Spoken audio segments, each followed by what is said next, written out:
இன்றைக்கான டாபிக் வந்து நீதிமொழிகள் 14ஆம் அதிகாரம் 1ஆம் வசனம். புத்தியுள்ள ஸ்திரீ தன் வீட்டை கட்டுகிறார், புத்தி இல்லாத ஸ்திரீயோ தன் கைகளினால் அதை இடித்து போடுகிறார். இந்த டாபிக்கை பற்றி தான் நம்ம 3 பேராக தெரிஞ்சு டீமாய் பேசுகிறோம். ஸோ இந்த வேதாகம் வந்து பேட்ரியார்க்கல் சொசைட்டி இந்த டைமில் வந்து எழுதப்பட்டாங்க. அப்படின்னா ஆண் ஆதிக்கம் நிறைந்த காலகட்டத்தில் எழுதப்பட்ட டைம்.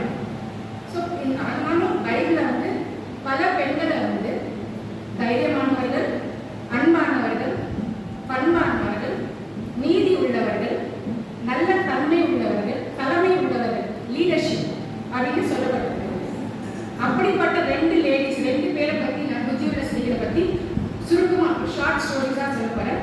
ஒருத்தர் வந்து அபிகாயில், அவங்க வந்து குடும்பத்துக்காகவும் கணவருக்காகவும் ஜெபித்தவங்க. இன்னொருத்தர் வந்து ருத்தாள், அவங்க வந்து தேசத்துக்காக ஜெபித்தவங்க. அபிகாயில் யாருன்னு பார்த்தோம்னா, அவங்க ஒரு ரொம்ப தாழ்மையான ஒரு பெண்மணி, மகா ரூபவதியும் புத்திசாலியான பெண். ஸோ அவங்களுடைய கணவர் பேர் வந்து நாபால். அவர் வந்து மிகவும் கோபக்காரராக இருந்தார். அவருடைய கோபத்தினாலும் போத பழக்கத்தினாலும் ஒரு சின்ன தப்பு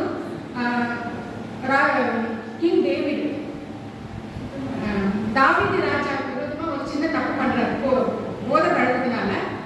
அப்போ தாவீது ராஜா அவரை அழிக்கிறதுக்காக படையோட வர்றார். அந்த டைம்ல என்ன பண்றாங்கன்னா, அவங்க வந்து தாவீது ராஜாவை இந்த விஷயம் கேட்டு அவங்க மனைவி என்ன பண்றாங்க, அபிகாயில் தாவீது ராஜா கிட்ட போயிட்டு தாழ்மை குணத்தோட அவங்க கணவருக்காக மன்னிப்பு கேட்டு அவரை திருப்பி வாபஸ் அனுப்பிடுறாங்க.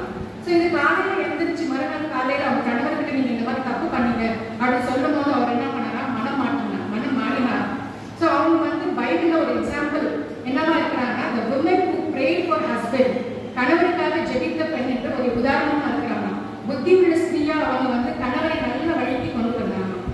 2வது பெண்மணி யாருன்னு பார்த்தோம்னா குல்தான் வந்து ஜெருசலேம் நாட்டில் வாழ்ந்து வந்தாங்க. யோசியா ராஜாக்கள் காலகட்டத்தில் அவங்க வாழ்ந்து வந்தாங்க. அவங்க தான் முதல் தீர்க்கதரிசி, பெண் தீர்க்கதரிசியா பைபிளில் மென்ஷன் பண்ணியிருக்காரு. ஸோ அவங்க வந்து எரேமியா தீர்க்கதரிசிகள், அப்புறம் ஜெபேனியா தீர்க்கதரிசி வாழ்ந்த காலகட்டத்தில் அவங்க வாழ்ந்து வந்தாங்க. ஸோ அவங்களுடைய ஒரே வேலை என்னவா இருந்துச்சுன்னா, யெகோவா தேவனை பற்றி ஜனங்களுக்கு எடுத்து சொல்லி மனமாற்றத்தை கொண்டு வரணும்ன்றது தான் அவங்களுடைய ஒரே வேலையாக இருந்ததுன்னா. அப்புறம் அவங்களுடைய ஒரே நோக்கம் என்னவா இருந்ததுன்னா, ஒரு எழுப்புதல் தீ பற்றி எரியணும் அப்படின்றது தான் அவங்களுக்கு வந்து அந்த தேசம் முழுவதும் ஒரு எழுப்புதல் தீ பற்றி எரியணுன்றது ஒரு நோக்கமாக இருந்தது. அப்படி அதே போல அவங்க என்ன பண்ணாங்கன்னா, யோசுவா ராஜா மூலமா அந்த தேசத்தையே மாற்றி ஒரு எழுப்புதல் தீ அந்த தேசம் முழுவதும் பற்றி எரிஞ்சுதான். ஸோ அவங்க அந்த மாதிரி மாற்றி வந்தாங்க. ஸோ அவங்க தீர்க்கதரிசன ஞானத்தில் அவங்க வந்து முழு தேசத்தை மாற்றி எடுத்துட்டு வந்தாங்க. பல ஆண்கள் தீர்க்கதரிசிகளாக இருந்த காலத்திலும் பெண்களையும் கடவுள் எடுத்து பயன்படுத்தினார் என்பதற்கு அவங்க ஒரு உதாரணமாக இருந்தாங்க. அவங்க புத்தி உள்ள ஸ்திரீயா தேசத்தை நல்வழிக்கு கொண்டு வந்தாங்க. ஒருத்தர் அபிகாயில் குடும்பத்தை நல்ல வழியில கொண்டு வந்தாங்க, இன்னொரு ருத்தாள் தேசத்தை நல்ல வழியில கொண்டு வந்தாங்க. புத்தி உள்ள ஸ்திரீயா நம்ம சொல்றோம். இந்த காலகட்டத்தில் நம்ம என்ன பண்றோம் அப்படின்ட்டு ஒரு எக்ஸாம்பிள் நம்ம சொல்ல. இப்போ நம்ம வீட்டில் நம்ம பையனுக்கோ இல்லை வீட்டில் இருக்கிற நம்ம தம்பிக்கோ யாருக்கோ பொண்ணு பார்க்குறோம் அப்படின்னா என்ன மாதிரி பொண்ணு நம்ம பார்ப்போம். ஃபர்ஸ்ட் குவாலிட்டி அழகாக இருக்கான்னு கேட்போம். செகண்ட் என்ன கேட்போம், எவ்வளோ படிச்சிருக்கான்னு கேட்போம். நெக்ஸ்ட் எவ்வளோ வசதியாக இருக்காங்களா, எவ்வளோ நகை போடுவாங்க கேட்போம். யாராவது ஜெபிக்கிற பெண்ணாது ரெகுலராக சர்ச்சுக்கு போவாளா அப்படின்னு நம்ம யாருமே கேட்கறது. நம்ம எப்படிப்பட்ட பெண்ணை கேட்கணும்னா, கடவுளுக்கு பயந்து இருக்கிற பெண்ணா நம்ம தேடணும். So a wise woman puts God first. ஞானம் உள்ள பெண் கடவுளுக்கு முதலிடம் கொடுப்பார். ஞானம் உள்ள பெண் என்றால் எப்படி இருக்கணும் அப்படின்னா, கடவுளுக்கு பயந்து இருக்கணும் அப்படின்னு சொல்றாங்க. ஸோ நம்ம குடும்பத்தில் யாருன்னா வழிமாறி போறாங்க, கணவரோ இல்லை பிள்ளைகளோ யாருன்னா வழிமாறி போனாக்கா நம்ம ஒரு புத்தி உள்ள ஸ்திரீயை என்ன பண்ணணும்னா, எஸ்தரை போல அந்த டைம்ல திறப்பில் விழுத்து ஜபம் செய்யணுமா, திறப்பில் நின்று நம்ம குடும்பத்துக்காக ஜபம் பண்றவங்களா இருக்கணுமா.